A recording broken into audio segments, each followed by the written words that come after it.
स्वास्थ्य विभाग का सबसे महत्वपूर्ण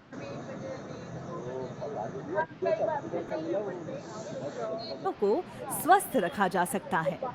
विषय है स्तनपान करने का और भी प्रभावी ढंग। इस वीडियो के माध्यम से अब हम स्तनपान से जुड़ी नवीन महत्वपूर्ण तकनीक को विस्तार से समझेंगे। आज हम स्तनपान कराने की क्रॉस क्रेडल स्थिति के बारे में सीखेंगे। ये स्थिति शिशु के शरीर पर पूरा नियंत्रण रखने के लिए, माँ के स्तन को सही आकार में पकड़ने के लिए और शिशु का स्तन से गहरे जुड़ाव के लिए सबसे बेहतरीन स्थिति है। स्तनपान कराने से पहले माँ को अपने हाथों को अच्छी तरह से धोकर सुखाना चाहिए। फिर उसे 1 गिलास उबालकर ठंडा किया हुआ पानी पीना चाहिए। स्तनपान कराने वाली माँओं के स्तनों में आमतौर पर 750 से 850 मिलीलीटर दूध बनता है, इसलिए उन्हें रोज ज्यादा पानी पीने की जरूरत होती है। अब सीखते हैं माँ के बैठने की सही स्थिति। माँ को फर्श या पलंग पर पालथी मारकर बैठना चाहिए या फिर कुर्सी पर बैठकर अपने दोनों पैरों को फर्श पर सपाट रखना चाहिए। अगर कुर्सी बहुत ऊंची होने की वजह से माँ के पैर फर्श तक नहीं पहुँच पा रहे हो, तब वो अपने पैरों को फर्श पर रखे छोटे स्टूल या तकिए पर रख सकती है। जब माँ बैठे तब उसे ये पक्का करना चाहिए कि उसकी पीठ सीधी हो ताकि उसे पीठ दर्द ना हो। उसके कंधे ऊपर उठाए हुए या झुके हुए ना हो और वो ये आरामदायक स्थिति स्तनपान समाप्त होने तक कायम रखे। अब माँ को वो स्तन बाहर निकालना चाहिए जिससे वो अपने शिशु को स्तनपान कराना चाहती है। उसे पक्का करना चाहिए कि उसके स्तन पर ब्रा या ब्लाउज का दबाव न पड़े। सही तरह से बैठने के बाद शिशु को माँ के पास लाएं। माँ को अपने शिशु का सर उस हाथ से पकड़ना चाहिए जो स्तनपान कराने वाले स्तन की दूसरी तरफ हो। माँ के उसी हाथ की बगल के अंदर शिशु के पैरों को रखे।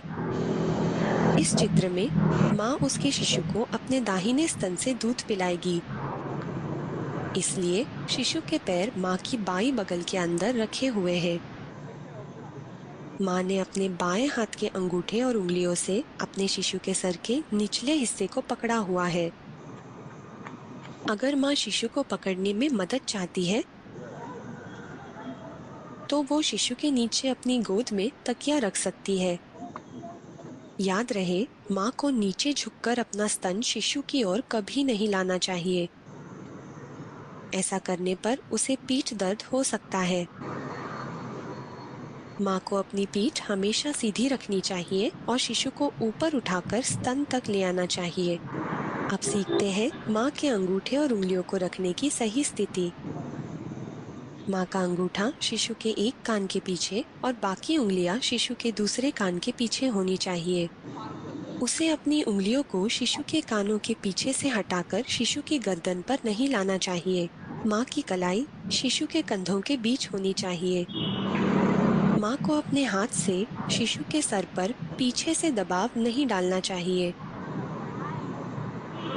इससे स्तनपान के दौरान शिशु को आराम मिलेगा। अब सीखते हैं शिशु के शरीर को रखने की सही स्थिति।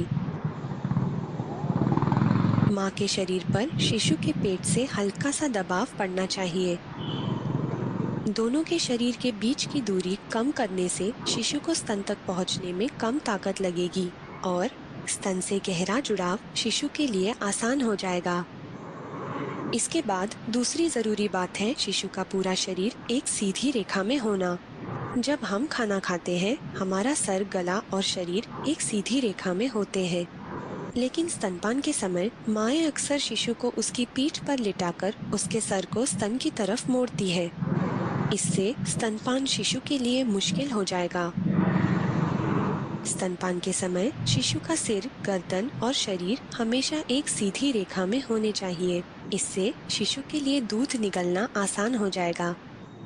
अब हम शिशु के शरीर की स्थिति के बारे में तीसरी जरूरी बात सीखेंगे। माँ को उसके शिशु के पूरे शरीर को सहारा देना चाहिए।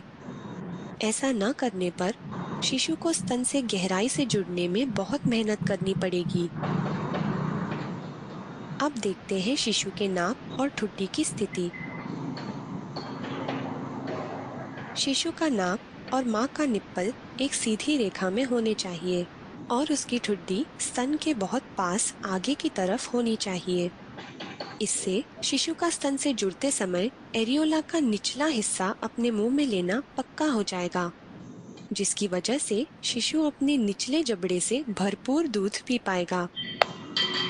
कृपया ध्यान दें, निप्पल के आसपास के गहरे रंग वाले भाग को एरियोला कहते हैं। अब शिशु के शरीर को सही स्थिति में रखने के बाद चलिए सीखते हैं स्तन को कैसे पकड़े। अपने दूसरे हाथ की उंगलियों से माँ को अपने स्तन को नीचे से यू आकार में पकड़ना चाहिए। इस चित्र में माँ अपने दाहिने हाथ से अपने दाहिने स्तन को पकड़ेगी। अंगूठे और उंगलियों की सही स्थिति समझने के लिए कल्पना करें कि माँ के दाहिने स्तन पर एक घड़ी है जिसके बीचों बीच निप्पल है। माँ को अपना दाहिना अंगूठा इस घड़ी के 9 नंबर की जगह पर रखना चाहिए और उसे अपने अंगूठे के बाजू वाली 2 उंगलियों को 3 नंबर की जगह पर रखना चाहिए। माँ की उंगलियों और शिशु के होठों की दिशा हमेशा एक समान होनी चाहिए। अब शिशु के होठों की दिशा पर ध्यान दें। उसके होठ लंब रूप से खुले हैं, इसलिए माँ की उंगलियों को भी स्तन पर लंब रूप से रखना जरूरी है। इससे शिशु को एरियोला का निचला हिस्सा मुंह के अंदर लेने में मदद मिलेगी। शिशु के होठों की दिशा में होने के अलावा माँ की उंगलियां और अंगूठा हमेशा निप्पल से 3 उंगलियों की दूरी पर होने चाहिए। उसी तरह शिशु के लिए स्तन को निप्पल से 3 उंगलियों की दूरी पर पकड़ना सही है, जैसा कि इस चित्र में दिखाया गया है। इस दूरी को रखने के कई फायदे हैं। इससे माँ की उंगलियां शिशु को एरियोला का बड़ा हिस्सा मुंह में लेने से नहीं रोकेगी। माँ सिर्फ निप्पल को नहीं दबाएगी, जिससे बहुत कम दूध मिलता है। माँ एरियोला के नीचे वाली बड़ी दुग्ध नलिकाओं को दबाएगी, जिससे ज्यादा दूध निकलेगा और स्तन का आकार सही बनेगा, जिससे शिशु को स्तन से गहरा जुड़ाव करने में मदद मिलेगी। माँ का अंगूठा निप्पल से 3 उंगलियों की दूरी पर स्तन के उस तरफ होना चाहिए जहाँ शिशु का नाक है और माँ की 2 उंगलियां निप्पल से 3 उंगलियों की दूरी पर स्तन के उस तरफ होनी चाहिए जहाँ शिशु की ठुड्डी है। उसी तरह माँ को अपने स्तन को नीचे से यू आकार में पकड़कर हल्के से दबाना चाहिए। इससे शिशु को स्तन का बड़ा हिस्सा मुंह में लेने में मदद मिलेगी। धन्यवाद डॉक्टर रूपल मैडम। आपके मार्गदर्शन से अवश्य ही हम सभी की इस महत्वपूर्ण विषय पर समझदारी बढ़ी है। हम सभी प्रयास करेंगे कि ये नवीन तकनीक हितग्राहियों को सिखाएं, जिससे ज्यादा प्रभावी ढंग से सभी बच्चों को उनके प्रथम